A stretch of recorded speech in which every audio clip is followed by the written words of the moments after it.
शादी की पहली रात और दुल्हन ने कह दिया मुझे छुओ मत।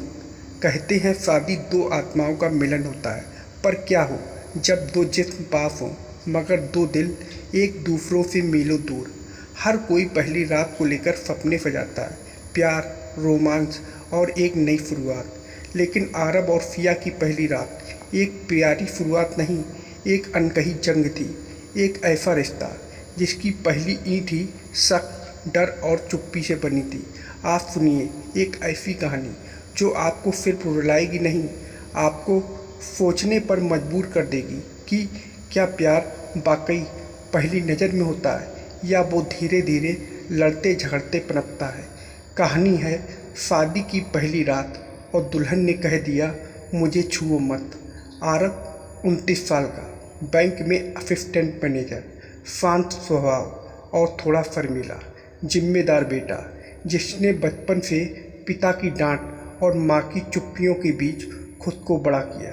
सिया 26 साल की, इंग्लिश टीचर, आत्मनिर्भर, बोलने में थोड़ी कड़वी पर दिल की साफ। उसकी माँ ने अकेले उसे पाला और हमेशा सिखाया कभी किसी मर्द के आगे मत झुकना। जब दोनों की पहली बार मुलाकात हुई तो बातों से ज़्यादा खामोशी थी। चाय कप में रह गई और सवाल आंखों में, पर दोनों ने हाँ कर दी। शायद परिवार की खुशी के लिए, शायद अकेलेपन के डर से। शादी शानदार हुई, लाइटें, डीजे, हंसी, रिश्तेदारों की बेमतलब की बातें। हर कोई क्यूट कपल कहकर फ़ोटो खींच रहा था, लेकिन किसी ने नहीं पूछा कि अंदर से कैसा लग रहा है। सिया के अंदर डर था, एक अनजान आदमी के साथ पूरी जिंदगी। आरब के अंदर उलझन, क्या मैं उस तरह का पति बन पाऊंगा जैसा ये डिजर्व करती है। दूल्हा दुल्हन के चेहरे पर जो मुस्कान थी वो हकीकत नहीं, ज़रूरत थी। कमरे में गुलाब के फूल बिखरे थे। दरवाज़ा बंद हुआ और बाहर लोग धीरे धीरे चुप हो गए, लेकिन कमरे में एक अजीब सी टेंशन थी। आरब ने पानी का गिलास बढ़ाया, पियो, तुम थक गई होगी। सिया ने गिलास तो ले लिया, लेकिन नज़रें नहीं मिलाईं। कुछ मिनट दोनों चुप रहे। फिर सिया ने दुपट्टा हटाते हुए कहा, सीधे बोलती हूँ, मैं इस रात के लिए तैयार नहीं हूँ और मुझे नहीं लगता हम इतनी जल्दी कुछ भी शुरू कर सकते हैं।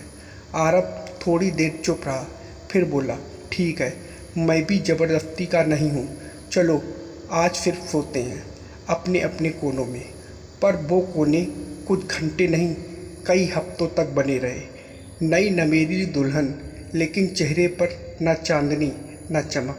सिया सुबह उठती, किचन में जाती, काम करती और स्कूल निकल जाती। आरब ऑफिस से आता, खाना खाता, चुपचाप मोबाइल देखने लगता। रात में बिस्तर पर दो जिस्म होते, लेकिन दिल अलग अलग कहानियों में उलझे होते। कभी कभी सिया पूछ लेती, तुम इतने खामोश क्यों रहते हो? आरब जवाब देता, तुम हमेशा शिकायत क्यों करती हो? इन सवालों में जवाब नहीं, सिर्फ ताने होते। एक दिन देर रात आरब ऑफिस से लौटा। सिया ने दरवाज़ा खोला, चाय दी और बिना देखे पूछा, किसके साथ थे इतनी देर? आरब चौंका, क्या मतलब? मतलब वही जो दिख रहा है। शादी हुई है तो कम से कम टाइम पे तो आ सकते हो, या अभी से बोर हो गए हो मुझसे? बस बात बढ़ गई। ताने, चीख, दरवाज़ों की ज़ोरदार आवाज़। पहली बार आरब गुस्से में बोला, मेरे घर में शक करने वाली जगह नहीं है। शादी हुई है लेकिन जासूसी नहीं चलेगी। सिया रोते हुए बोली, तुम्हें फ़र्क ही नहीं पड़ता, मेरी तकलीफ़, मेरी उम्मीदें, कुछ भी नहीं। उस रात दो लोग एक बिस्तर पर नहीं, दो अलग अलग जिंदगियों में थे। 2 दिन बात नहीं हुई। सिया ने खाना बनाना भी छोड़ दिया। घर में खामोशी नहीं, तनाव तैर रहा था। तीसरे दिन रात में आरब ने सिया को एक चिट्ठी दी, तुम सही कहती हो, मैं भावनाएं दिखा नहीं पाता। बचपन में माँ बाप की लड़ाइयों ने मुझे सिखा दिया था कि चुप रहना ही सही है, लेकिन इसका मतलब ये नहीं कि मुझे परवाह नहीं है। मैं बस डरता हूँ किसी को पास आने देने से, खुद को खोलने से। तुम अगर साथ दो तो शायद मैं खुद को दोबारा जोड़ पाऊँ। फिया वो चिट्ठी पढ़कर बहुत देर तक रोती रही। उस रात उसने पहली बार आरब का हाथ थामा और पहली बार आरब ने उसके आंसू पोंछे। उस रात दोनों ने लाइटें बंद नहीं की। डर अभी भी था, पर भरोसा उससे बड़ा था। ना कोई ज़बरदस्ती, ना कोई अब तो करना ही पड़ेगा वाला दबाव, बस एक लंबा आलिंगन, एक थकावट भरी मुस्कान और दो टूटे लोग जो पहली बार जुड़ने की कोशिश कर रहे थे। उन्होंने पहली बार एक दूसरे को सिर्फ शरीर से नहीं, दिल से छुआ। अब भी कभी कभी झगड़े होते हैं।